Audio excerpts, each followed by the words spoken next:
Wien किती केव्हापासून आहे म्हटलंय? 8-10 वर्षापासून आहेत. वाढत चालल्या का दिवसेंदिवस? नाही, एवढंच इथपर्यंत थांबलं.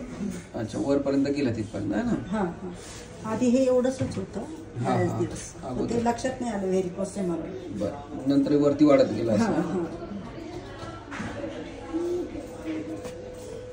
आता इथे काय म्हणताय? इथे कडक झालंय आहे ना? हे असं इथे आणि इथे असं. बरं, थोडंसं आता मी दाबते ना, ते कडक झालं तर मग आग वाढलं. त्याच्यामध्ये काय आहे, वेन्समुळं काय होतं, अशुद्ध रक्त पायामध्ये जमा राहतं. मग ते जमा राहिल्यामुळं त्याचं क्लॉट तयार होतो. तिथे क्लॉट तयार झालेले वेनमध्ये, म्हणून ही इथे कडक झालेली ही जी जागा आहे. ही बऱ्याच दिवसाचा व्हॅरिकोसचा प्रॉब्लेम आहे ना, त्याच्यातून ते क्लॉट झालेले. त्याचा एक कलर डॉपलर करू आणि बघू मग काय करायचं.